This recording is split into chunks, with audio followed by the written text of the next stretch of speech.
አይ እኮ ሱራው የሚለው ከሊቃውንቶቻቸውና መነኮሳቶቻቸው እንዲሁም የመርየምን ልጅ አልመሲንም ጭምር ከአላህ ሌላ ጌቶች አድርገው፣ ያው አላህ ጌታ ከሆነ ያው አምላክ ነው ማለት ነው፣ አማልክት አድርገው ያዙ ይላል። እኔ ሱራው ላይ ያወረድኩት ቁርአን አለ፣ እሱ ላይም ሳየው አማልክት አድርገው ያዙ ይላል። ይህ ማለት ሊቃውንቶቻችንና መነኮሳቶቻችንን አምላክ አድርገን እንደያዝን ነው እየተናገረ ያለው እና ይሄንን ጥያቄ ስጠይቀው ለዚህ መልስ ብሎ የሰጠኝ ይሄኛውን ነው ማለት ነው። ቅዳሜና እሁድን አትጹሙ ያላቸው ክርስቲያኖች የማይጾሙት ሊቃውንቶቻቸውና መነኮሳቶቻቸው እንደዚህ ስላሏቸው ነው።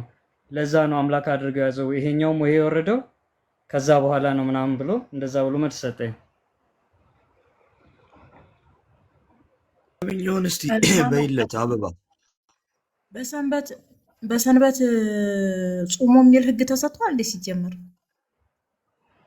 አይ ዶንት ኖ መልስ ብሎ የሰጠኝ ግን ይሄኛው ነው። ያው እናንተ የምታውቁ ከሆነ ጾሙ የሚባል ነገር ሲጀመር ሰንበት የረፍት ቀን ነው፣ ጀስት የረፍት ቀን ነው። ኦኬ ክፉ ከመስራት ምን ከማለት ያው አይሁዶች የማዘጋጃ ቀን የሚሉት አለ አይደል? ዓርብ ቀን ሰንበትን ለማክበር የሚዘጋጁበት ማለት ነው፣ እስከ እሑድ ድረስ። እንደውም አንዳንድ ጆሲፈስ እንደውም ምን ብሏል? ወደ ሽንትም ራሱ የማይወጡ እንደነበሩ ሰንበት እስከሚያልፍ ድረስ ጽፏል። እና ይህን ያክል ነው ሰንበትን የሚያከብሩት። ግልጽ ነው።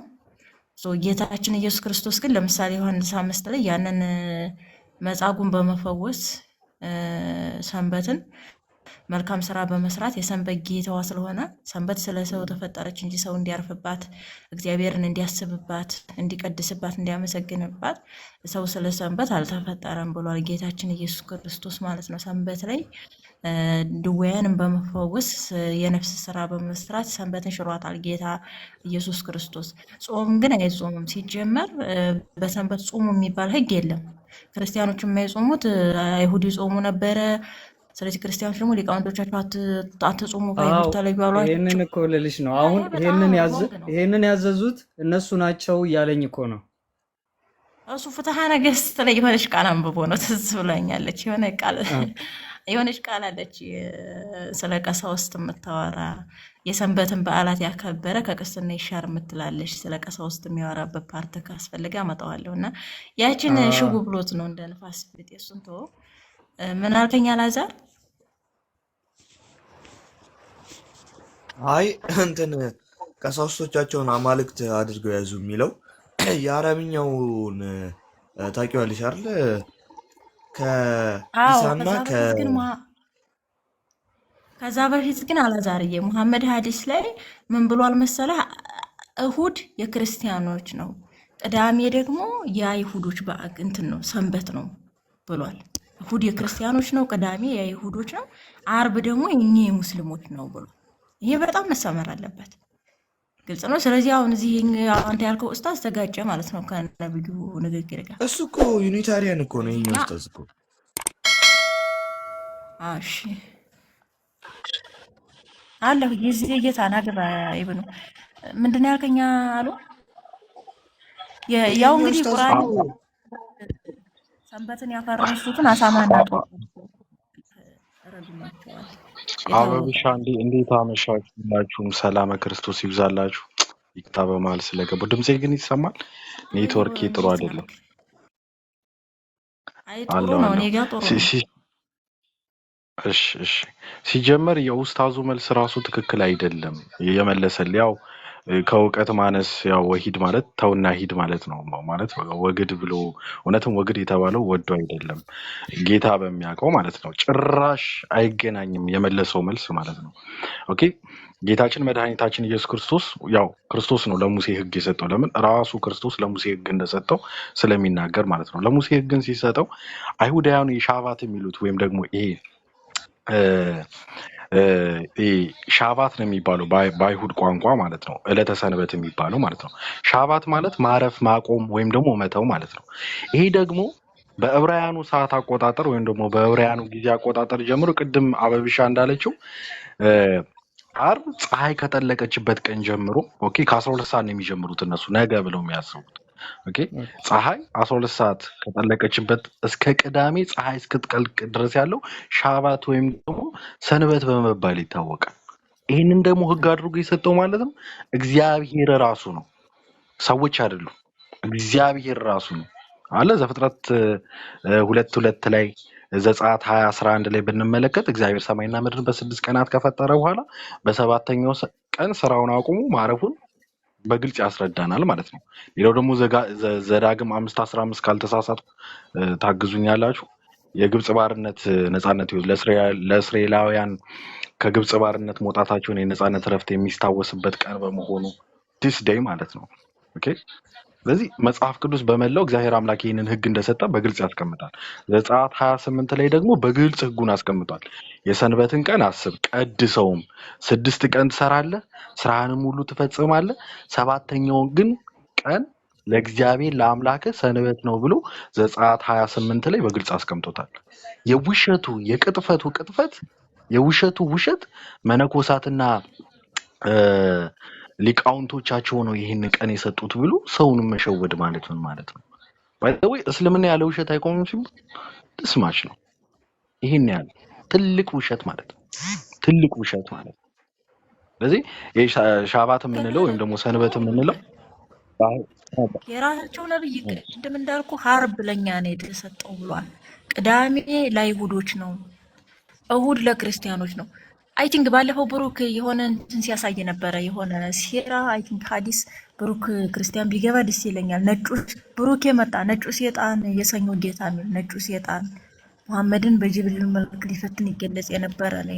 ሸይጣኑ አብያድ የሚባለው በጣም ዝነኛ የነቢያት ወዳጅ መሐመድን በጣም በጅብሪል መልክ ይፈትን እንደነበረ በብዙ ተፍሲራት ላይ በብዙ ሐዲታት ላይ የተጻፈለት ነው። ነጩ ሴጣን የሰኞ ጌታ አይ ቲንክ ብሩክ ካለ ከታች ጊዜ ጌታ ሰኞ የማን ነው የሚለውን ስለጠየቀ የበዛውም ማለት ነው። ስለዚህ የኡስታዙ መልስ አይሁዶች እሑድ ቅዳሜን ይጾሙ ነበር፣ ክርስቲያኖች ደግሞ እንዳይጾሙ ሊቃውንት ኧረ ፕሊስ ሰዎች አትቃዡ እንጂ ሲጀመር ስለ ሰንበት ቁጭ ብለህ ተማር በሉት። እኔ ከአራተኛ ክፍል በመስኮት ዘሎ የወጣ ነው። ቀጥሉ።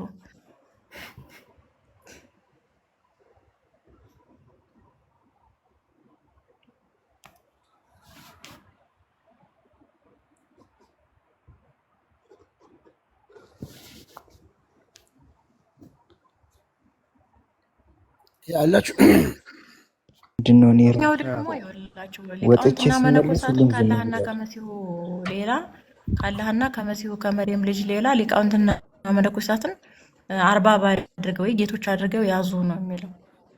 ከሱ በቀር ሌላ አንድ አምላክ ሊገዙ እንጂ አልታዘዙ ሲሆኑ ይላል። ያ አምላክ ማን ነው? ማን ነው? እሱም ሌላ ጥያቄ ነው። ስለ አላህ ስለማያወራ ክፍሉ ማለት ነው። እና ቀጥሉ። ሰላምም ቻውን ብያችሁ በአንድ አፍታ ልውጣ። በርቱ፣ ቀጥልበት። ሰላም ልበል ብዬ ነው የገባው። ዲቫይ ሰዓቱን ብኛ ታውቋለን። እና ሁላችሁንም ሰላም ብያችኋለሁ። ቢኒ አላዛሪ አልአዘር አንተ ቆይ አቢቲ እና ጆ ብሩኪ ከታችም ያላችሁ ጥሩሞ ሰላም ብያችኋለሁ።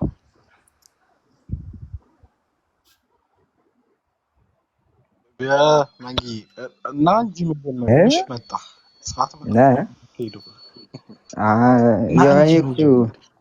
እኔ እኮ ከመተኛቴ በፊት ዘወርወር እላለሁ እና ዘወርወር ስል ሰላም ደርሉኝ አባቴ። በርቱ በርቱ በርቱ፣ ያዙበት። አላዛርዬ በደንብ ሰላም ብያለሁ። ይኔ አባት ተጠፋፍተናል። ደህና ደርሉኝ። ቃል ይሰማል ይሰማል። እና ቤተሰቦችን ብዙ ጥያቄ አላቸው፣ በተለይ በክርስትናው ላይ እነሱ ሙስሊም ስለሆኑ ነገ ምናልባት ከተመቸ ላገናኝና ማለቴ ያው ፎይም ሲገባ ገስት ተቀብላችሁኝ ማለቴ ነው። ብዙ ጥያቄ ስላላቸው ምናልባት መመለስ የምትችሉ ከሆነ ነገ ብትቀበለኝ ብዬ ነበር። ይቻላል ይቻላል። በቃ ነገ ላይቭ ላይ እገባለሁ። አደራችሁን። በጣም ደስ ይለኛል። እሺ እዚሁ ስለምንከፍት አምጣቸውና በቃ ምንም ችግር የለውም። እዚሁም ቢሆን እመጣለሁ። እሺ ያ እሱ ልለው ነበረ። ምናልባት እፎይ ጋር ሰው ሊበዛ ስለሚችል ምናልባት አዎ፣ ሰው ጋር እፎይ ጋር ሰው ሊገዛ ስለሚችል ይኸው ቃል ዴቫ ሲገባ አምጣቸውና ይመለሳል። እንደዛ አድርግ። በቃ አረ ችግር የለውም እገባለሁ። 3 ሰዓት ላይ አካባቢ 3 ሰዓት ላይ ነው አይደል? ያ ማታ ነው ቀን ነው የሚመቸው አንተ? ቀንም ይመቸኛል፣ እኔ ችግር የለውም። በቃ ቀን ላይ አድርገው። በውስጥ እንትን በለኛ እንከፍታለን እኛ ስላለን ቀን ላይ ነው። በቃ እሺ፣ ቀን በቃ እሺ፣ እንትን እላለሁ እገባለሁ። በቃ ችግር የለም። በቃ ወደ ጠዋት አካባቢ ወይ ጠዋት ይሁን ከሰዓት እ፣ ስንከፍት ማለት ነው ከሰዓት ነው ወይ ጠዋት ወይ ከሰዓት ነው የምንከፍተው። በቃ እሺ፣ በውስጥ እሺ፣ እናወራለን። በቃ እሺ፣ እሺ ቃልዬ አመሰግናለሁ። እሺ፣ ደህና ደሩ።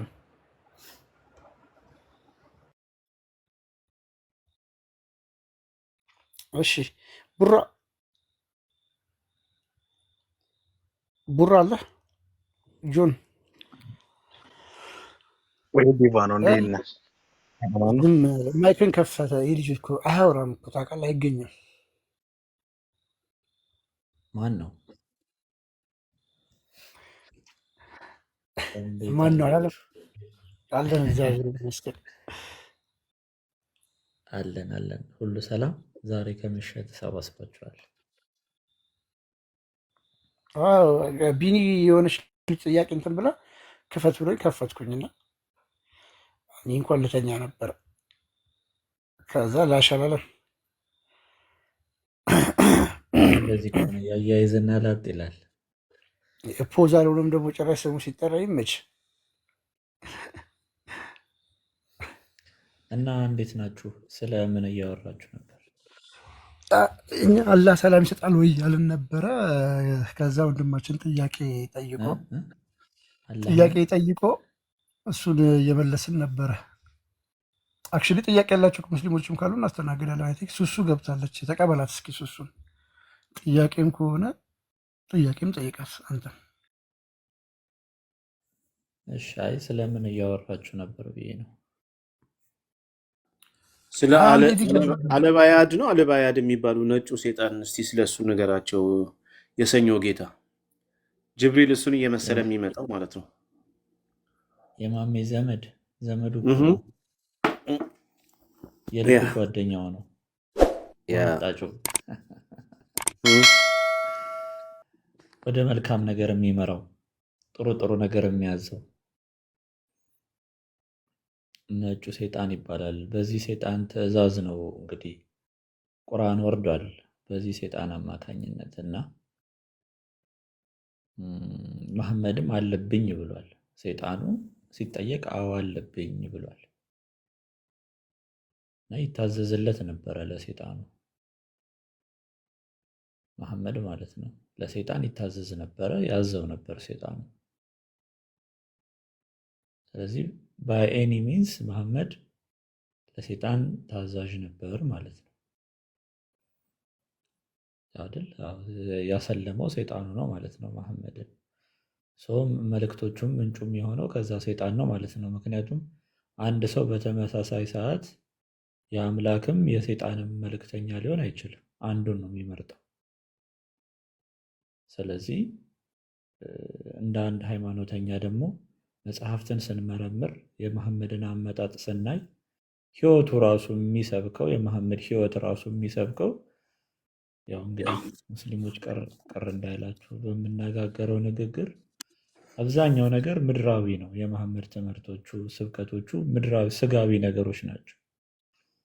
በቃ ከሴት ጋር ስለመተኛት፣ ምግብ ስለመብላት፣ ጦርነት ስለማድረግ፣ ገንዘብ ስለመዝረፍ፣ ስለ እንደዚህ አይነት አብዛኛው ይሄ ነገር ስለሆነ ይሄ ደግሞ ከሰይጣን ነው። እሱም በራሱ አንደበት ስለመሰከረ እና ተፍሲሮች ደግሞ በግልጽ መሐመድ ጋር በመልአክ ተመስሎ የሚመጣው ማን ነበር አሉ? ነጩ ሰይጣን ነው አሉ። መሐመድ ራሱ ምን ብሏል? ጅብሪል ነጭ በነጭ ለብሶ እኔ ጋ ይመጣ ነበር ብሏል። እዚህ ሰይጣኑ ሲመጣ መሐመድ ጋር ሰይጣን ነኝ ብሎ አልነበረም የሚመጣው። ምክንያቱም ጅል አይደለማ፣ ሰይጣን ብልጥ ነው። ይዘው የ8000 ዓመት ልምድ አለው ሰይጣን። በጣም ጥበበኛ ነው። ያው ጥበቡ አምዘግዝጎ ከሰማይ ጣለው እንጂ ጥበቡ ስቲል እንዳለ ነው። እንኳን ሴጣን ሰው እንኳን ሞኝ አይደለም። ሊያሳስት ሲፈልግ ዋሽቶ ነው የሚመጣው። ልክ አሁን አዳምና ሔዋንን ሲያስታቸው እኮ ይሄን ፍሬ ብትበሉ እንደዚህ ትሆናላችሁ፣ እንደዚህ በጣም ጥሩ ጥሩ ቃላትን ነግሮ ነው የጣላቸው። ልክ እንደዚሁ መሐመድ ጋም ሲመጣ እኔ ሴጣን ነኝ ብሎ አይመጣም። ኦብቪየስሊ ብርሃን ሊያሳየው ይችላል፣ መልአክ ነኝ ሊለው ይችላል። ሰይጣን መሆን እንጂ መምሰል አይከብደውም። ከዛ አንጻር መሐመድ ተታሏል ብለን እኛ እናምናለን። መሐመድ በደንብ ነው የተታለለው። መሐመድን የተከተሉ ሙስሊሞች ደግሞ በጭፍንነት አብረው ተታለዋል። አሁን አይምሯቸው መለስ ብሎ ራሱ የነቢያቱን ትምህርት ለመመርመር ክፍት አይደለም፣ የተዘጋ ነው። እና ከዚህ አንጻር መናገር ይቻላል። ማስረጃዎችም ካስፈለጉ ገለጥ ገለጥ ማድረግ ይቻላል። ሰውየው ራሱ በራሱ አንደበት ሰይጣን ያገኘኝ ይመስለኛል፣ መጅኑን የሆንኩ ይመስለኛል፣ ምንም ጥሩ ስሜት አይሰማኝም ካለ እኮ በቃ አለቀ። ይሄ እሱ ጋር የመጣው መንፈስ የጭንቀት መንፈስ ነው፣ የረብሻ መንፈስ ነው እንጂ የሚያጽናና የሚያረጋጋ መንፈስ አልነበረም። ከመሐመድ ከመጀመሪያው መገለጡ ራሱ የምናየው ፍርሃትን፣ ጭንቀትን ነው የምናየው። ሄዶ ሚስቱ ስር ደብቅኝ ደብቅኝ እስከሚል ድረስ እሷ አንዴ ቀኝ ጭኗ ላይ ስታስቀምጠው፣ አንዴ ግራ ጭኗ ላይ ስታስቀምጠው፣ መጨረሻ ላይ በእሷ ምስክርነት ነው ይሄ መልአክ እንጂ ሰይጣን አይደለም ተብሎ ራሱ የጸደቀው በከድጃ ምስክርነት ነው። ይሄ ደግሞ ለእስልምናም ሆነ ለመሐመድ ትልቅ ስድብ ነው። ምክንያቱም እሱ ሳያውቅ እሷ አንደኛ ነቢይ አይደለችም ከድጃ፣ ሁለተኛ ምንም እንደዚህ መገለጥ ምናምን የላት፣ ሶስተኛ እዛ ዋሻ ውስጥ የተካሄደውን ነገር ምንም የምታውቀው ነገር የለም፣ አላየችም፣ በቦታውም አልተገኘችም። ነገር ግን ባሏ ስለሆነ ብቻ በቃ አንተ ምንም መጥፎ ነገር ላይ አትወድቅም፣ እሱ መልአክ ነው ብላ ሰይጣን አይደለም ያለችው እሷ ናት። አሁን እንዴት መሰላችሁ ለእስልምናና ለመሐመድ ስድብ የሚሆነው? በእስልምና ሴት ልጅ ምስክርነቷ የአንድ ወንድ ግማሽ ነው ይላል። መሐመድ ደግሞ የዚችን ሴት ምስክርነት ከተቀበለ ኢማጂን በግማሽ ሴት ምስክር የነቢያችን ጭንቅላት ከመሐመድ ከከድጃ እንኳን ከግማሽ ሴት ጭንቅላት እንኳን እያነሰ ነው እያሉ ነው ሙስሊሞች። በሌላ ቋንቋ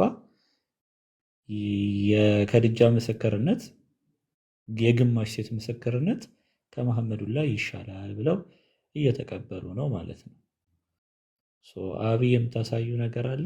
እስኪ ከፍ አድርጓት። ማነው ቅድም ከታች አንዱ ጊዜ ጌታ አርቤኛ አይደለም እያለ ሲከራከር እሱን ለማሳየት ነበር። የለም መሰለ የተውት ብሩኬ እንትን ይሄ ነጩ ሴጣን የሰኞ ቀን ጌታ ምናምን የሚል መረጃ ከዚህ በፊት ታሳይ ነበርና አለ ካሁን አለ አይ ቲንክ ሴራ ምናምን ሴራ ሳይሆን ሐዲስ ነው ሐዲስም አይደለም፣ ግን አዳም አሊ በተባለ ሰው የተጻፈ መጽሐፍት ነውና ስለ ጥንት አረቢያን እነዚህ የጋኔን አለቃዎች የሚናገር መጽሐፍ ነው። በአረቢያ ምድር ይታመኑ ያው ብዙ አጋንንት ነው ያሉት ታውቃላችሁ። ሙስሊሞች ይህንንም አትክዱም አይደል? ጂኒዎች ወንድሞቻችን ምናምን ብላችሁ ራሱ ታምናላችሁ። እነዛ ብዙ ጂኒዎች ደግሞ መኖራቸው ከተረጋገጠ ስለ እነሱ የሚናገሩ መጽሐፍቶች አሉ። ከዛ አንጻር ይህንን አሁን ማየት ይቻላል። 7 ናቸው ያሉት። በሰባቱ ቀን የተሰየሙ 7 የአጋንንት አለቆች አሉ። ቆይ እስኪ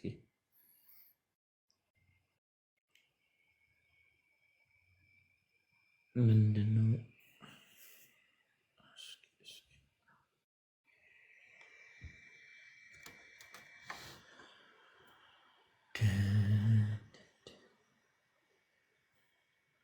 ኦኬ ይሄኛው አሁን በምንድን ነው? እነዚህ ዲመኖች፣ ሰይጣናት፣ አጋንንት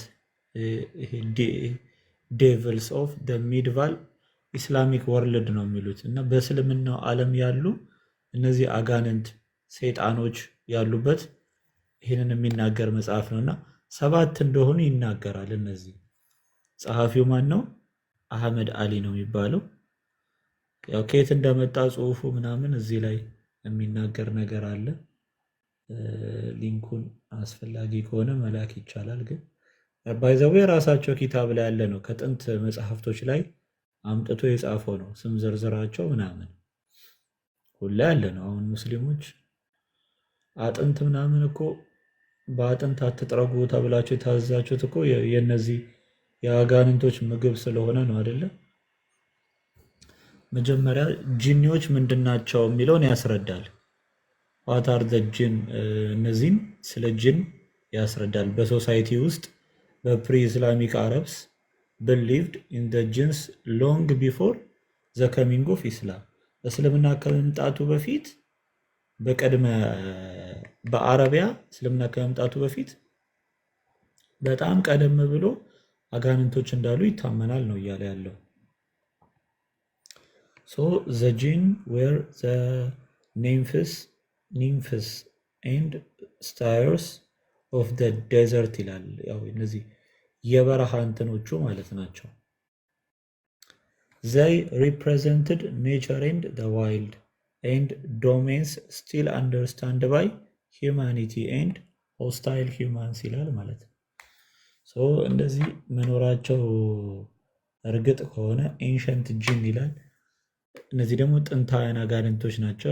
ጂኖች በየጊዜው ስለሚዋለዱ እንግዲህ ኢብሊስ አሁን አርጅቶ ሌጣ ካልሆነ በስተቀር እነዚህ በቅሪት የተገኙ እንትኖች ስታቹዎቻቸው ናቸው።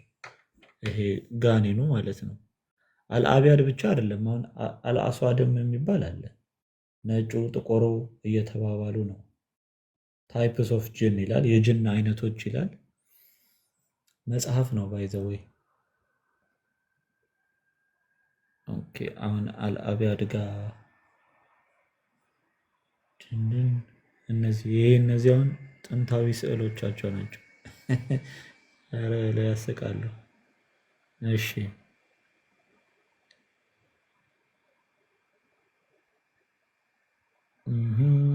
ኦኬ መጽሐፉ ይሄ ነው። ኪታብ አልቡልሃን ይባላል ይሄ መጽሐፍ ማለት ነው። ኪታብ አልቡልሃን ኮንቴይንስ ሲሪስ ኦፍ ፉል ፔጅ ኢሉስትሬሽን ኤንድ ዲፒክቲንግ ቫሪየስ ዲመንስ ኤንድ ጂንስ ይላል። ስለተለያዩ አጋንንትና ሰይጣኖች በስፋት የሚዘግብ መጽሐፍ ነው። ዚስ ኢሉስትሬሽንስ ዲፒክት ኢብሊስ ይላል ወይም ሰይጣን የተባለውን ማለት ነው። እና ያውላችሁ ዘ7 ጂን ወይም ዲመን ኪንግስ ይላል። ነገስታቶች ማለት ናቸው። 7ቱ የአጋንንት አለቆች እንደማለት ነው። ማስተር ኦፍ ዘ ጂንስ ነው የሚለው የአጋንንት አለቆች ናቸው። ኢች አሶሺየትድ ዊዝ ኤ ዴይ ኦፍ ዘ ዊክ አለ ማለት ነው። በሳምንቱ ቀናት አሶሺየት ተደርገው ይታወቃሉ፣ ተሰይመዋል ማለት ነው። ኦኬ አሁን ይህንን ካየን ኢብሊስ አለ፣ ብዙ ናቸው። ያው እንደሚታወቀው ፍሬንድ አለ። እኔ ኢብሊስ ነው መሰለኝ። ይህ አሁን ቀሚስ አድርጓል እንጂ ቀሚሱ ቢገለጥ እዚህ ላይ የወንድ ብልት አለው፣ እዚህ ጋር ደግሞ የሴት ብልት አለው።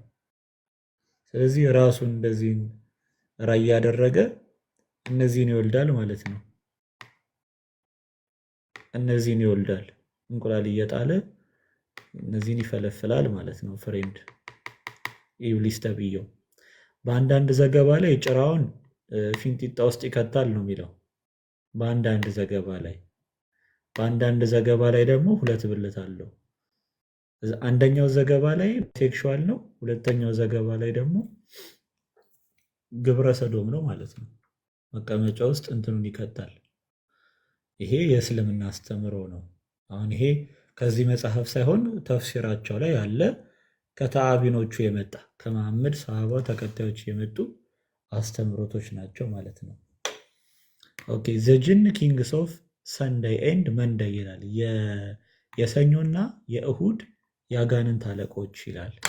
አሁን እኛ ለጊዜው የምንፈልገው ማንን ነው? ይሄኛውን ነው። አልማሊክ አልአብያድ ይባላል። የሰኞ ጌታ የሰኞ ጌታ ኦር ደ ዋይት ኪንግ ኦፍ መንደይ የሰኞ ነጩ ንጉስም ተብሎ ይጠራል ይላል። ስሙ ራሱ ምንድን ነው? አልአብያድ ስለሆነ ማለት ነው። ኦኬ ሰምታይምስ ሪፈርድ ቱ አስ ዘ ዋይት ዋን ነጩ ተብሎ ደግሞ አንዳንዴም ይጠራል። በዘቡ መሐመድ ጋር ሲመጣ ሐዲሱ ራሱ የሚናገረው ኤክስትሪምሊ ዋይት ነው የሚለው። በቃ ንጣቱ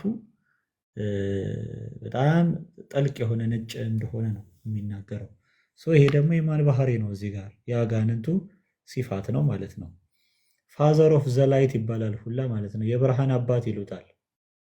እነዚህ እኮ ደፋሮች ናቸው። የብርሃን መሐመድ ብርሃን አየው አይደል ያለው እዛ ዋሻ ውስጥ የብርሃን ዋሻ ይሉታል እኮ አሁን ሂራ ዋሻን ራሱ እና ብርሃን አየው እንዳለው ለካ ይሄ ምን ነበረ? የብርሃን አባት። ልክ ቅዱስ ጳውሎስ እንደነገረን ሰይጣን የብርሃን መልአክ እስኪመስል ራሱን ይለውጣልና እንዳለው ማለት ነው። ፋዘር ኦፍ ዘላይት ይሉታል። ሂ አሶሺየትድ ዊዝ ዘሙን። አሁንስ ምንም አልተገለጠላችሁ? ከምን ጋር ደግሞ ራሱን አሶሺየት ያደረገ ነው? ከጨረቃ ጋር። ሙስሊሞች እቺን ካላዩ ጾማቸውን አይዙም፣ ጾማቸውን አይፈቱም። እቺን ካላዩ ማለት ነው። ከዚች ጋር ደግሞ አሶሺየት ያደረገው ማን ነው? ራሱ መሐመድ ጋር ይመጣ የነበረው ነጭ ሰይጣን ማለት ነው። ተፍሲር ላይ ያሳያቸዋለሁ። ተፍሲሩ ላይ ያሳያቸዋለሁ ይሄንን ሰይጣን ሐዲስ ላይም እናየዋለን። ኦኬ ዘ ዋይት ኪንግ ኢዝ ዋን ኦፍ ኢብሊስ ክሎዘስት ኮረስት ይላል ማለት ነው። ይሄ ነጩ ሰይጣን የኢብሊስ ምንድን ነው? በጣም ቅርብ የሆነው አጋሩ ነው ይላል። ወዳጁ ነው። በጣም የተወዳጁ ናቸው። ያው የተለያዩ ሰይጣኖች አሉ። ሰይጣን እርስ በርስ እንትን ነው ታውቃላችሁ አይደል? መንግስቱን ለማቆየት ሲል እርስ በርስ ባለው ነገር ላይ ይስማማል እና ኢብሊስ ያው ከፋፍለህ ግዛ በሚል መርህ ነው የሚተዳደሩት። ይሄ ነጩ ንጉስ የዲያብሎስ ምንድን ነው ይላል? በጣም ክሎዘስት ኮሆርትስ ነው ይላል ማለት ነው። ሂ ዲሴፕትድ አስ ዋይት ዲመን ነጭ ጋኔንም ይባላል አለ ዊች ሆርንስ ኤንድ ጎልደን አይስ ወርቃማ አይንና ቀንዶች አሉት ይላል። ወርቃማ አይንና ቀንዶች አሉት። ሂስ ሄድ ኢዝ ፕሌንቲ ዳት ኦፍ ሂውማን አለ። ፊቱ ጭንቅላቱ ደግሞ የማንን ይመስላል? የሰውን ይመስላል። ልክ መሐመድ ጋር ሲመጣ ምንድን ነው ይመስለው? ሰው አይደለም ይመስለው? ሰው ይመስላል። መሐመድ የሚያው በዚህ ነው፣ ይህንን ሰይጣን ማለት ነው። ይህንን ካየን አሁን ተፍሲሩ ላይ ቀጥታ ሄደን ማየት እንችላለን። የታለ ተፍሲሩ? አይ ቲንክ እዚህ ላይ መሰለኝ። አልአብያድ የተባለ ሰይጣን ማለት ነው። ሱራ አልሐሽር ላይ ከመሄዳችን በፊት ይሄኛውን እንየው። ተመልከቱት። ይሄኛውን አሁን እኔ አይደለሁም ይሄን እያልኩ ያለሁት ባይዘው ይሄ አልቁርጡቢ በግልጽ ያስቀምጠዋል። እዚህ ጋር በቢጫ የተጻፈውን ማለት ነው ብታዩት። መሐመድ ጋር መልአክ መስሎ ይመጣ የነበረው ምንድን ነው? አልአብያድ ነው እያለ ነው።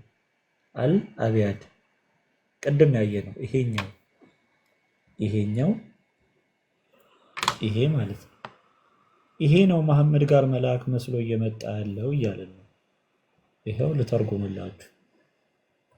እናስቀራው እንደ አበብሻ ሲቀራ እንስማው።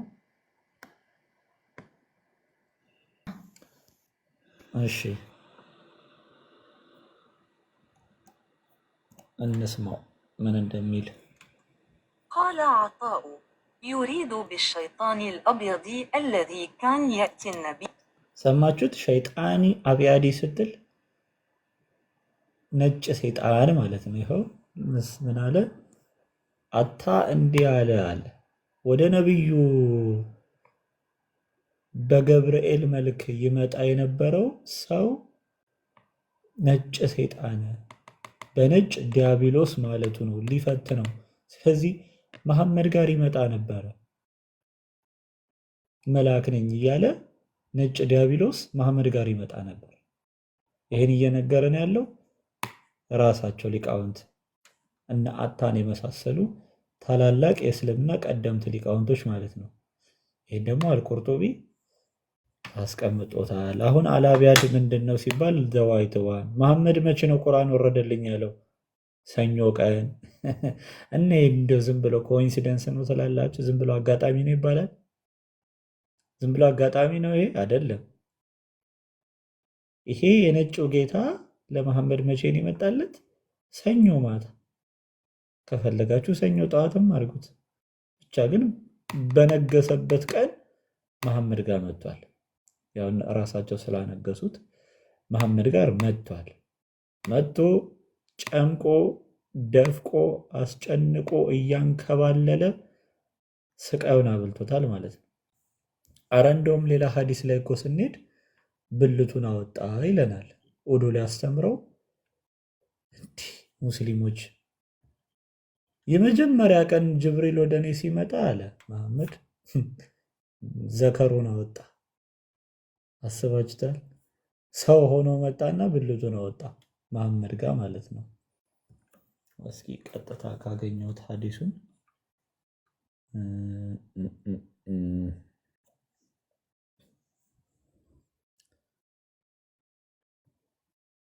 አይ ቲንክ ይሄ ከሆነ ቆይ ቼክ ላድርገው።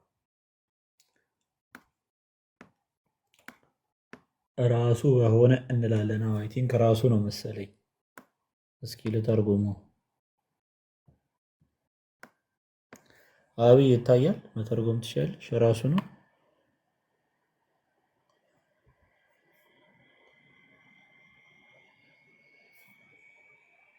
ፒሲ ስታክ አረገች።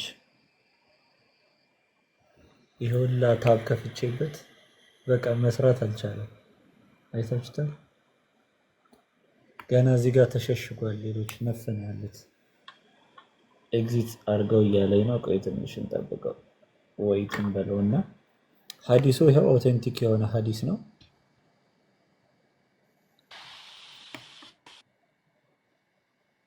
እስኪ ሞክሪያት። ራሱ ከሆነ አይ ቲንክ እችን አውቃታለሁ መሰለኝ እችን እንደሆነች። ኧረ እኔን አላነብም ይደብራል። ኧረ ተይ እስኪ አንድ ሰው መፈለግ አለብን። በቃ አረብኛ የማይሽኮረመም ምናምን አር ነበር ቱሊፕ ነበር፣ እሱ ደግሞ አይገኝም። አንዳንዶች በቃ በጣም ይሽኮረመማሉ አረብኛ ለማንበብና ዘከሩን አወጣ ፈርጁን አወጣ ይለናል መሐመድ። መልአክ ነው እንግዲህ ኢማጅን በእነሱ ጭንቅላት አሁን ይሄ መልአክ ነው። ካስጨነቀው ከጨመቀው በኋላ እንደዛ ወጣ ብለው ይነግሩናል። እና መዋሸት ራሱ እንዳይቻል ይኸውላችሁ ማብራሪያው አለ ከስር። ማብራሪያው የሀዲሱ ሸርህ፣ ይሄ ሙሉ የሀዲሱ ሸርህ ነው።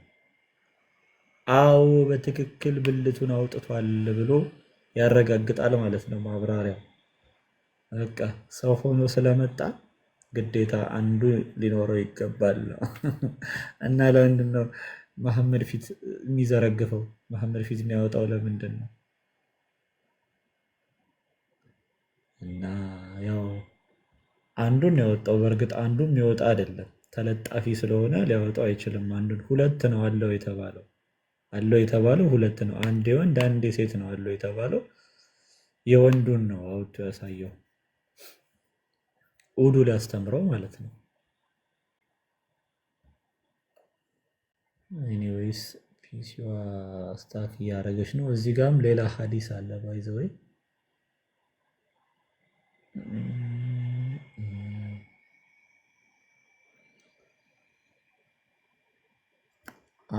አሁን ተረጎምኩት። እንዳንቺ አይደለሁም።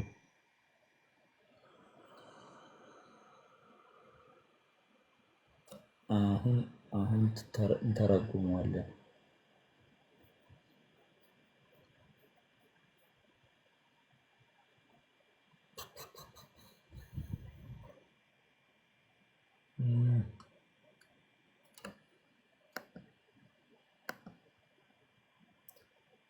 አይ በቃ ስታክ አድርጓል ፒሲው።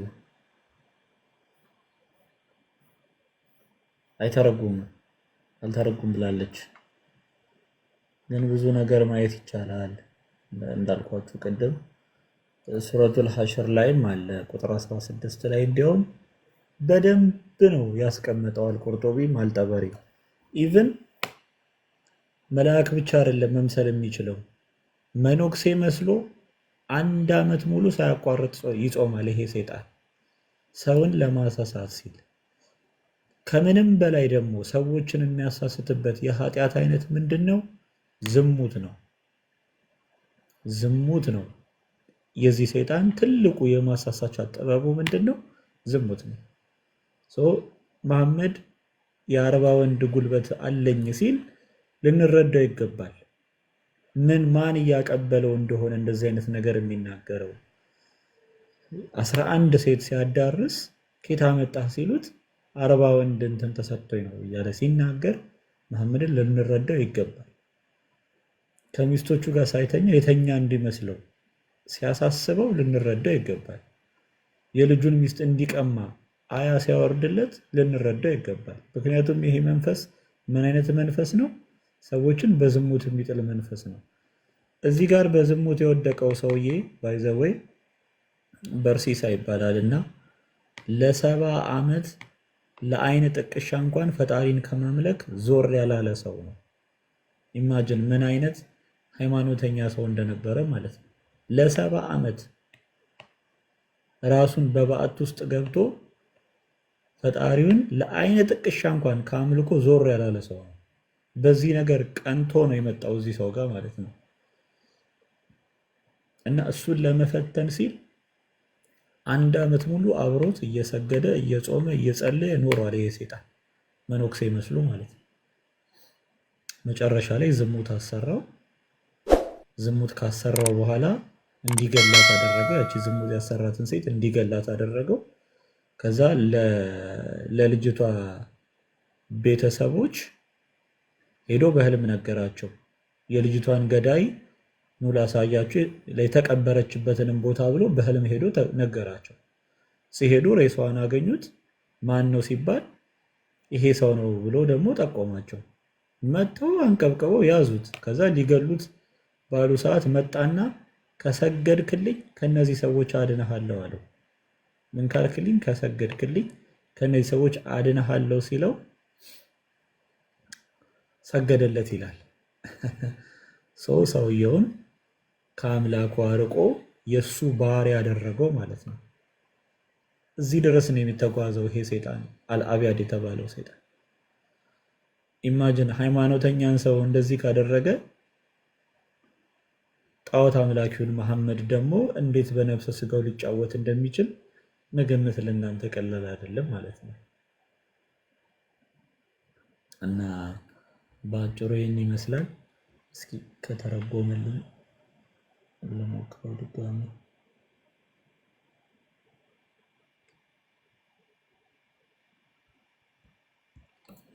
ያ ራሱ ሴጣን ነው ማለት ነው። ምን አልሽኝ? አበሻ ጅብሪል ራሱ ነጩ ሴጣን ነው ማለት ነው። አዎ እነሱ ጅብሪል ያሉት ነጩ ሰይጣን ነው። ሲጀመርም ነጭ ሆኖ ነው ነጭ ለብሶ ነጭ ሆኖ ነው የሚመጣው። ሲቀጥል ዙፋን ላይ ተቀምጦ አየሁት ይላል እኮ መሐመድ። በሰማይና በምድር መካከል ባለው ዙፋን ላይ ተቀምጦ አየሁት ይላል። ነጭ በነጭ ለብሶ ከሰማይ እስከ ምድር በተዘረጋ ዙፋን ላይ ተቀምጦ አየሁት ይላል። መላእክት ዙፋን የላቸውም በእስልምና፣ አርሽ የላቸውም። አርሽ ያለው በእስልምና ብቸኛው አላህና ሰይጣን ናቸው። በእስልምናው ላይ አርሽ ያላቸው ምንድን ናቸው?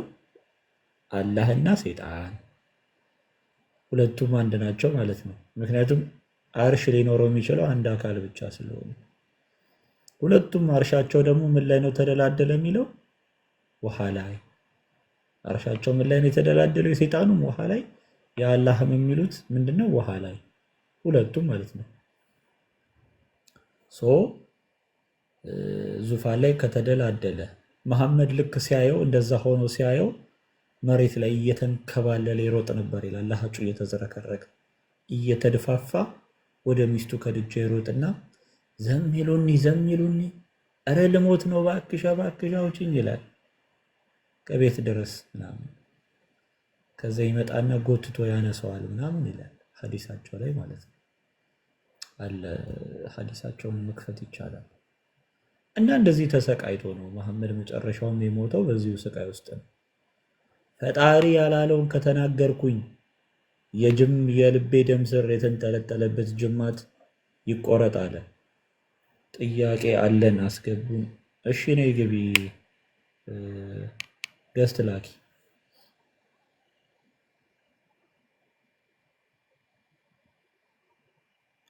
አረ ብዙ ሰው አንድ ገስት ላይ ያለው ምግቡ ነይ ግቢ። የት አለች ረህመት የሚል አካውንት ገስት አላክሽ? ገስት ላኪና አስገባሻለሁ። አሌ ወርደ ነበር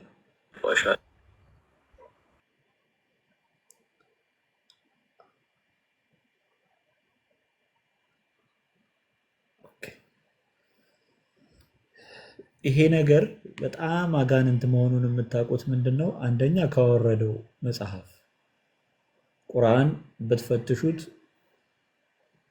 ልክ አሁን የምድር ክፍል 70% ውሃ ነው፣ 30% ደግሞ የብስ ነው ይባላል። ቁርአንም እንደዛው ነው። 70% ዝሙት ነው፣ ጅምዓ ነው። ከዛ ማካፈል ይቻላል። 15%ቱ ግድያ ምናምን አለው። 15%ቷ ደግሞ የተዘረፈች ከዚህም ከዛም የተለቀመች፣ አንዴ ከአይሁድ መጽሐፍ ከታልሙድ ይቀዳል፣ አንዴ በወፍ በረር ከወንጌል የሰማውን ይቀዳል። ከዛ ደግሞ የቁረይሾችን ትችት ምናምን ደግሞ ያስገባል። ይሄ ነው መጨረሻ ላይ ሃይማኖት የሆነ ሙስሊሞች ጋር እንጂ አሁን አላህ ራሱ ሲናገር ምን አለ? ብጤዋን አምጡ አለ። ሰዎችም ጅኖችም እንኳን ቢሰበሰቡ የዚህን ቁርአን አንድ አያ የሚመስል ማምጣት አይችሉም አለ። ይኸው ቀጥታ ቃል በቃል ቁርአን ላይ ያለ ከአይሁዶች ሌጀንድ ላይ የተወሰደ ጽሑፍ እኔ ማምጣት እችላለሁ። ለምሳሌ ስለ ኢብራሂም የሚናገረው ክፍል ሱራ 6 ከ75 እስከ 78 ያለው ክፍል ላሳያችሁ። ቆይ መሐመድ ጆሮ ነው ሲባል ዝም ብሎ አይደለም፣ እውነትም ጆሮ ነው መሐመድ። እንደዚህ ሰው እንዴት ቃል በቃል ይኮርጃል? ቃል በቃል ማለት ነው ይኮርጃል።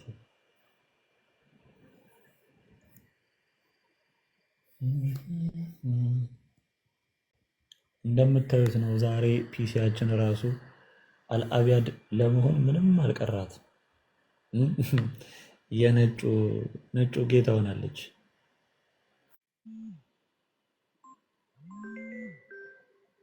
ነገራችን ላይ መሐመድ በጣም ከፍተኛ ምቀኝነት፣ ከፍተኛ ቅናት የነበረበት ሰውዬ ነው። በነገራችን ላይ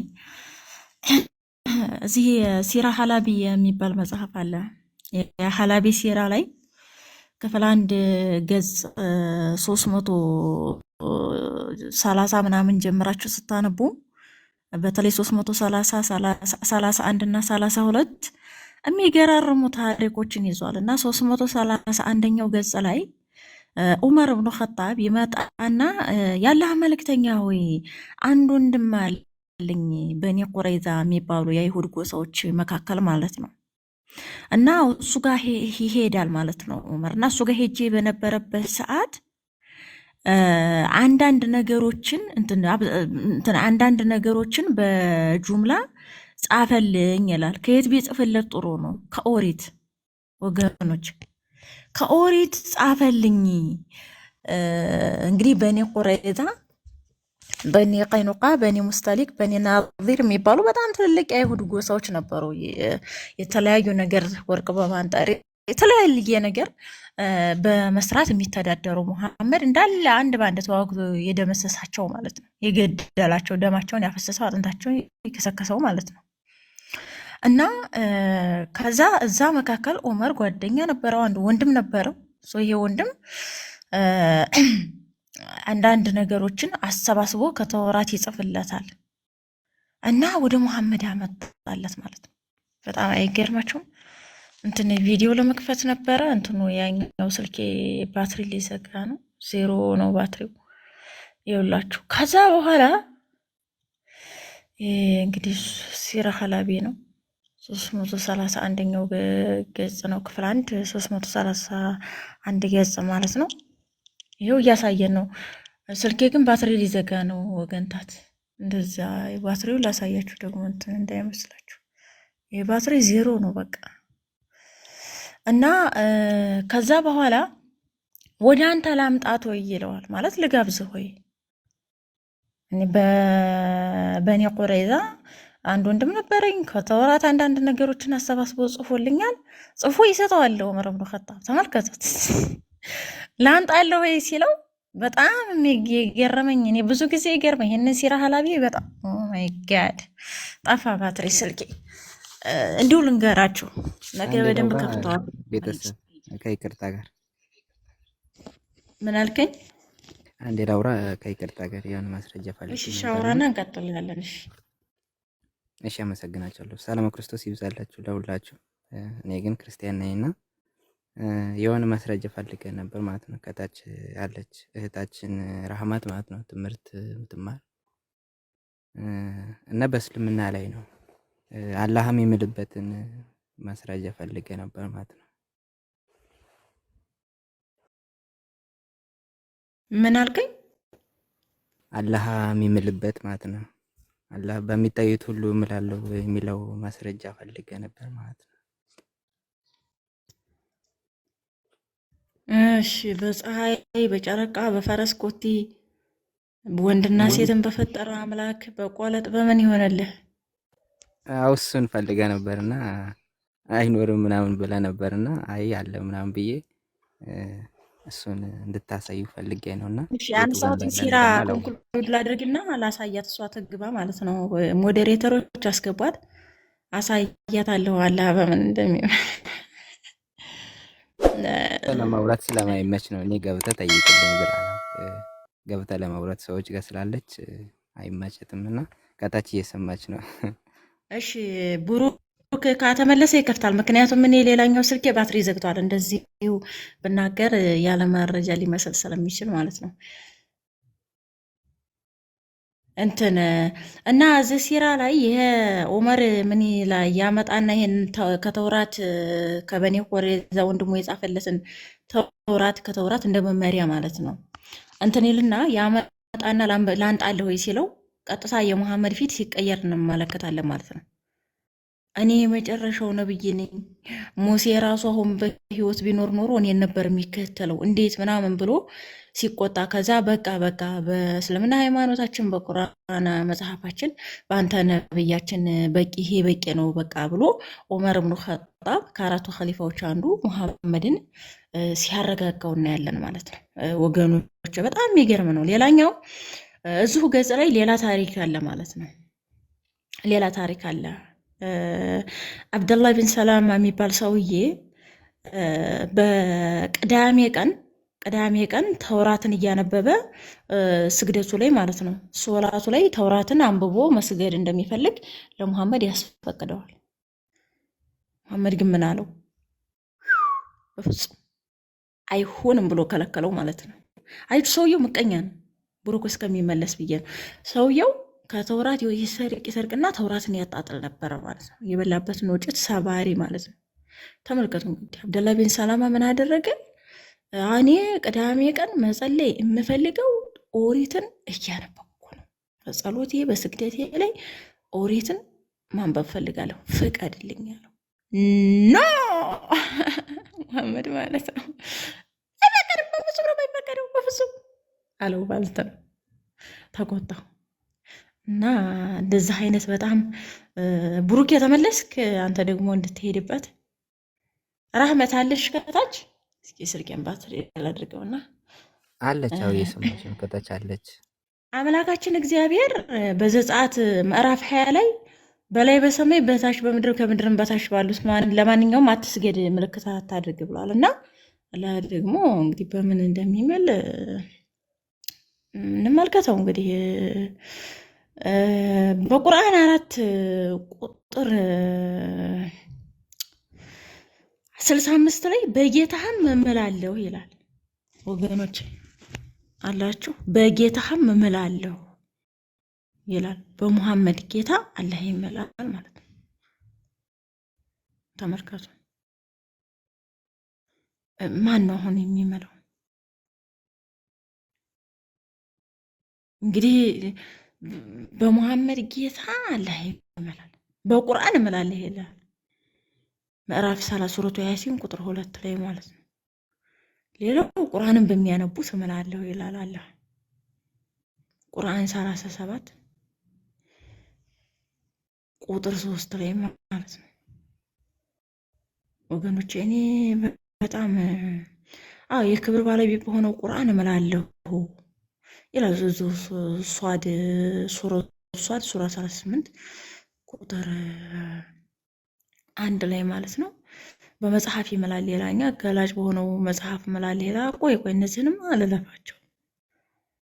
በሰማይ ይምላል ይላል። የከዋክብት መንገዶች ባለቤት በሆነችው ሰማይ ይምላለሁ ይላል። ቁጥር ምዕራፍ ሱረቱ ዛሪያት ሱራ 51 ቁጥር 7 ላይ ማለት ነው።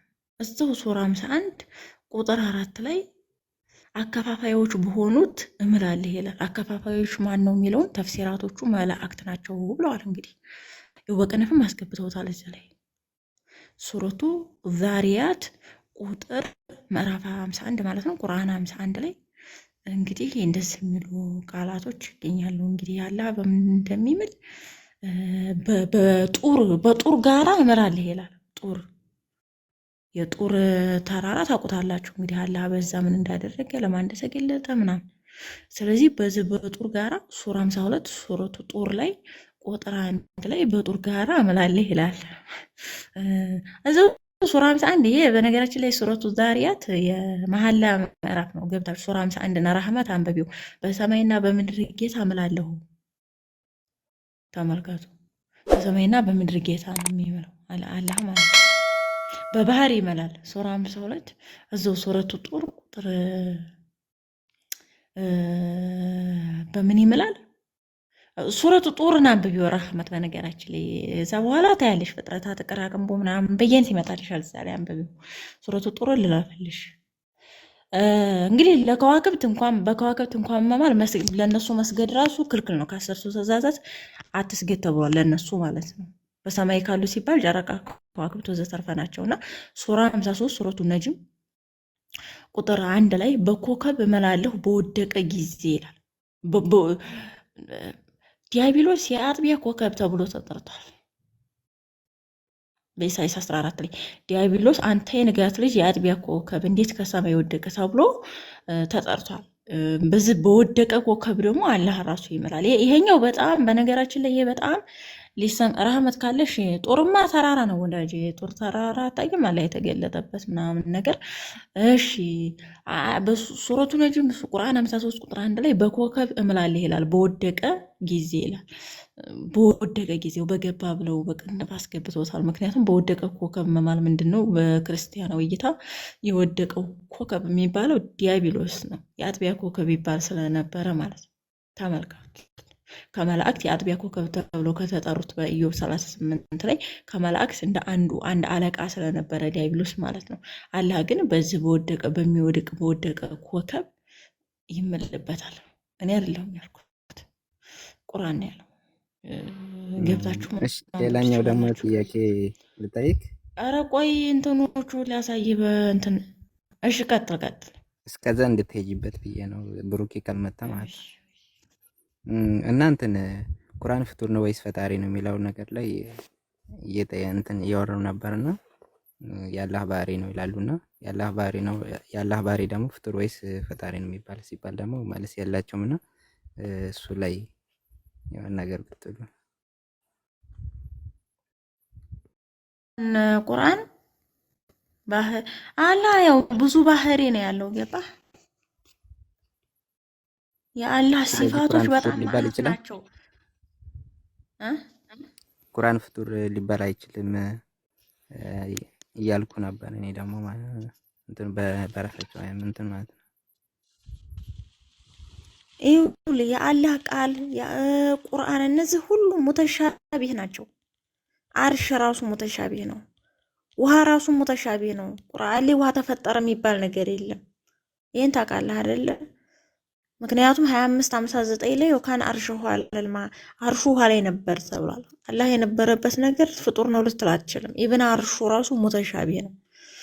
ይሄ ዙፋኑ ራሱ ቁርአን 3:7 ላይ ግልጽ የሆኑና ግልጽ ያልሆኑ አሉ። ግልጽ ያልሆኑትም ሙተሻቢህ የሚመሳሰሉትን አላህ ብቻ ነው ትርጉማቸውን የሚያውቀው ይላል። እነዚህ ሙተሻቢሃት ከሚባሉት መካከል ቁርአንም ሊገባ ይችላል። ግን ደግሞ ቁርአን ሱረቱ ያሲን እና ሱረቱ ጣሃ ያሲን 36 ጣሃን ምዕራፍ 20 አላህ ምድር ዓለምን ከመፍጠሩ ከ1000 ዓመት በፊት ሲቀራቸው ነበረ። ያ አቡዳውድ ሱናን አቡዳውድ ይቀራቸው ነበረ ከ1000 ዓመት በፊት። እንዴት ነው ነገሩ? በጊዜ ውስጥ ያለ ነው አላህ ገብቶካል። እንደዛ ከሆነ ቁርአን ፍጡር አይደለም በማለት ሙሐዲሱ ይዘግባል። ይሄ ከተባለ ቁርአን ፍጡር ላለመሆኑ ማስረጃ አድርጎ ያቀርበዋል ማለት ነው። ይሄ ከ1000 ዓመት በፊት ይቀራ ነበር የሚለውን ማለት ነው። መላእክቶችም አላህ ሱረቱ ያሲንን እና ሱረቱ ጣሃን ይቀርብ። ሱረቱ ጣሃ የኦሪት ዘጸአት ምዕራፍ 3 ታሪክ ነው። ሙሴ እጁን ወደ ብብቱ አገባ፣ ለምጽ ሆና ወጣች። ሙሴን ተገለጠለት ተራራው ላይ ጫማህን አውልቅ አለው። እንግዲህ ይሄ ሰዎች ይሄ እንግዲህ በቃ የዛሬ 3000 ምናምን ዓመት የነበረው ለሙሴ የተገለጸው ታሪክ ነው። እንግዲህ ዓለም ሳይፈጠር በፊት አላህ ይቀረው ነበር ተባለ። እንግዲህ እንዴት ሆኖ ነው አናውቅም። እንግዲህ ቀበቶን ግንባርህ ላይ ይሰርና ትረዳዋለህ ማለት ነው። ይሄ ነው። እንዲያውም ሌላ ቁርአን በአማርኛ አይቀርም አይደል? በአማርኛ ከተቀራ የፍጡር ቃል አይደል የሚሆነው? አይ ሲጀመር ቁርአን አማርኛ የሚባል ነገር የለም። ተርጀማ እንዲያውም ነው ትርጉም ነው። አረበኛ ቋንቋ ራሱ ወደ ተፍሲር ነው እንትን እኮ እንትኑ የሚመስለው ማለት ትርጉምና ተፍሲር ነው። ገባ? አማርኛም አልከው ስሪላንካ እንትን ነው አይቻልም ትርጉምና አይደል? በአማርኛ ማቅራት አይቻልም። አይ እሱ አረበኛ ነው ብቻ ነው። እንትን ያልኩት ነው። እንዲያውም አረበኛ ቋንቋ ራሱ አንዳንዴ ወደ እንትን ነው የሚወስድ፣ ወደ ፈጣሪ የሚወስድ ነገር አለ። እንኳን ቁርአን ብቻ አይደለም ለማለት እንዴት እንደሱ ከሆነ ታዲያ አረበኛ ቋንቋ ራሱ ፈጣሪ ነው ማለት ነው ወይስ ምንድን ነው? በሌላ ቋንቋ ማይተረጉም ለማለት ነው? አዎ እንደ ሙስሊሞች የገነት ቋንቋ ነው። እኛ አሁን ግዕዝ የአዳም ቋንቋ ነው ምናምን የሚባሉ በጣም ብዙ እንትኖች አሉ፣ ብዙ ምርምሮች አሉ። አሁን እኛ እስራኤል ምድር ብትሄድ ደግሞ አዳም አፉን የፈታው በሂብሩ ነው ይሉቃል። ልክ አረቦችም እንደዛው ነው። በአረበኛ ነው አላህ አደምን ያነጋገረው። አረበኛ የጀነት ቋንቋ ነው ይላሉ። ገባክ? እና ወደዚህ ጽንፍ ይዞ መቆም አንችልም እኛ ቋንቋን በተመለከተ። ግን ደግሞ ቁርአን አረበኛ ብቻ አይደለም፣ በውስጡ በመቶዎች የሚቆጠሩ ባዕድ ቃላት አሉበት። ስፔሻሊ ደግሞ የአረማይክ ቋንቋ የተለያዩ ቋንቋዎች ፉርቃን የሚለው ራሱ በአረማይክ የተለያዩ የሰርያ የሚለው ለህዋ የተለያዩ ቃላቶች ቁርአን ላይ ያሉት አዋሃ ምንና ምን ልዘርዝር ቁርአን ላይ በመቶዎች የሚቆጠሩ አረበኛ ያልሆኑ ቃላት አሉ። አረማይክ፣ ዕብራይስጥ፣ ኮፕት እና ግዕዝ የሆኑ ማለት ነው። የቅብጥ ቋንቋ የሆኑ በጣም ብዙ አሉ ማለት ነው የገቡ። ስለዚህ አሁን ቋንቋውን ተው፣ ምክንያቱም ከዛም ተኮርጆ የገባ ስለሆነ ብዙ ባዕድ ቃላት ስላሉ ቋንቋውን ብንተው ይሻላል። ገብቶካል? አያዋጣንም ሲጀመር። ምክንያቱም እነሱ ሙፈሲራቶቹም ይህ በአረማይክ ነው፣ ይህ በሂብሩ ነው፣ ይህ በግሪክ ነው እያሉ ኢንጅልን ራሱ በግሪክ ነው ብለዋል። በግሪክ ወንጌል ማለት ብስራት ማለት ነው ብለዋል። ገብቶካል? ተውራት ማለት ራሱ ቶራ ማለት እነዚህ የሙሴ ፔንታቱክ ናቸው። እነዚህ አረበኛ አይደለም ተውራት የሚለው ኢቨን ጀሃነም የሚለው ራሱ ገሃነም እንለኛ ጀሃነም የሚለው ራሱ አረማይክ ነው፣ አረበኛ አይደለም። አረቦች ልክ ይጠቀሙበት ስለነበረ ነው። የራሳቸው ሙፈሲሮች ዑለማዎች ናቸው ይሄን የሚሉት ገባ። ስለዚህ በጣም ብዙ ቃላት አለ እንትን ያልሆነ ማለት ነው። ሰማይ ማለት በራሱ ማይ ውሃ ነው በግዕዝ፣ ማ በአረበኛ ደግሞ ውሃ ነው። ሰ ደግሞ ስዕል ነው በግዕዝ፣ የውሃ ስዕል ማለት ነው ሰማይ ማለት ገባህ አይደለ? ስለዚህ አየህ ይሄ እያንዳንዱ ነገር ማለት ነው። ለአለ የሚለው ለምሳሌ ግዕዝ ነው። ለአለከ ለአለኩም የሚለው ማለት ነው አረበኛው ላይ የገባው ያው ግዕዝ አረበኛ ሴሜቲክ ላንጉጅ የሚባሉት ተያያዥነት ተዛማጅ ስለሆኑ ወደ ክርክር ውስጥ አንገባም። ግን ደግሞ አረበኛ ነው ብሎ መሰገጥ አይቻልም ነው። ግልጽ ነው አይደለ? ማለት አላህ ከአረበኛ ውጭ አይሰማም ማለት ነው። የተኮረጁ ቃላት አሉ። ለምሳሌ ቁርአን ለምሳሌ ማለት ነው አጭር እንትን ምዕራፍ 19 ቁጥር 24 ላይ ፈናደሃ ሚን ታህቲሃ አላ ተሕዘኒ ቀድ ጀዐለ ረቡኪ ተሕተኪ ሰርያ የሚል ቃል አለው። ከበታቿ እንዲህ ሲል ጠራት፣ ጌታሽ ከበታችሽ ወንዝ አድርጓልና አትዘኝ። ሰርያ የሚለው ቃል አሉ ሙፈሲሮቹ እና ኢብን ከቲር ጣባ የተለያዩ ትልቅ ሙፈሲሮች የሲሪያክ ቋንቋ ነው አሉ። ሲሪያክ ቋንቋ ነው ወንዝ ማለት ነው አሉ። ተመልከቱ እንግዲህ አረበኛ አይደለም።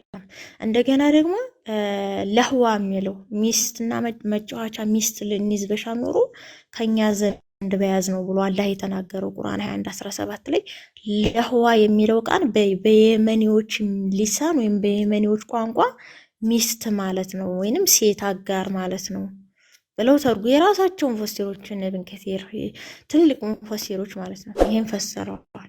አብዛኛው ቃላት እንዲሁም ሚኒንግለስ የሆኑ በጣም ብዙ ቃላት አሉ። ግልጽ ነው። አብርሃም አልቃሻ ነበር ብለው ለምሳሌ የሚለው ቨርስ አዋሃ ተብሎ ነው። አዋሃ ማለት ሚኒንግለስ ወርድ ነው። ገብቷል። አብዛኛው ትርጉም የለውም ነው የሚሉት። ምን እንደው አይታወቅም ሲጀመር ኢቭን የምን ወርዱ ራሱ የምን ቃል የምን ቋንቋ እንደሆነ ማስረዳት አይቻልም። ገባ እና ብዙ ቃላት አሉ። በዛ ላይ እንደውም ብዙ ጥናት ያደረጉ መጽሐፍት የጻፉ ሰዎች ሁሉ አሉ። ያው አንተ በአረበኛ ነው ተብለህ ይደፍኑሃል፣ አለቀ። ይሞሉሃል፣ አለቀ። ልክ እንደ ጋን ማለት ነው። የሰጡህን ትቀበላለህ። የሞላበት ቀን ደግሞ ፈንድተህ ትከሰከስና ወደ ሌላ ሃይማኖት ትሄዳለህ። ነው ስለምናለቀ እንጂ የአረበኛ አውቁም። ቁርአን ለምሳሌ ግልጽ በሆነ አረበኛ ቋንቋ ተብሏል። ቢሊሳኒን አረብይ ሙቢን አንዘልናሁ ቁርአንን አረብያ ሊቀውም ያዕቂሉን እኛ ግልጽ ለሚጠነቀቁ ህዝቦች፣ ለሚያስተውሉ ህዝቦች ግልጽ የሆነ አረበኛ ቋንቋ አረበኛ ቁርአንን አወረድን።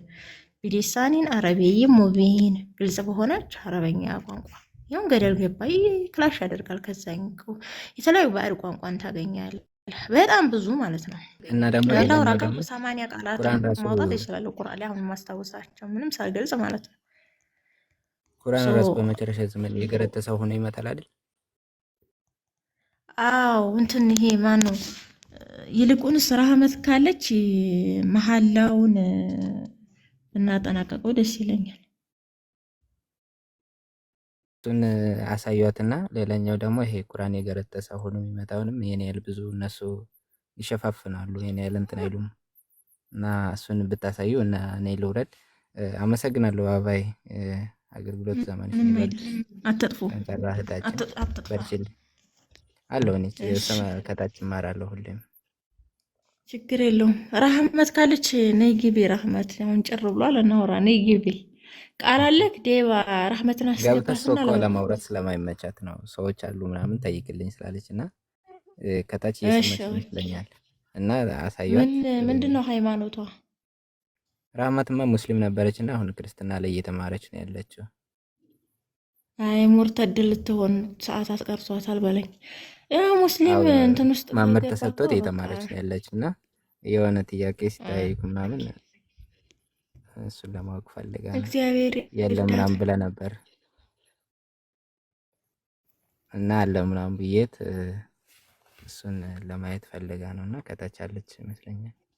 መሀላውን ነው አይደል? አዎ የለችም። በቃ አይ ብዙ መሀላ አለ። በፀሐይ በጨረቃ በወደቀ ኮከብ በቅራቅንቦ በፈረስ ኮቲ በወንድና ሴትን በፈጠረ በቆለጥ ሁሉ ነው የሚምለው አላ ዘከር ወማ ኸለቀ ዘከር ወልኡንስ የሚለው ዘከር የሚለው የወንድ ጾታን ያመለክታል፣ የወንድ መራቢያ አካልን ያመለክታል። ስለዚህ አላ በቆለጥ ይምላል። እሱንም ማሳየት እንችላለን ከቋንቋ ያፈታቱ አንጻር ማለት ነው። ኦሪት ዘፍጥረት ምዕራፍ 1 ላይ خلق الله الإنسان على صورته على صورة الله خلقه الذكر والأنثى ይላል።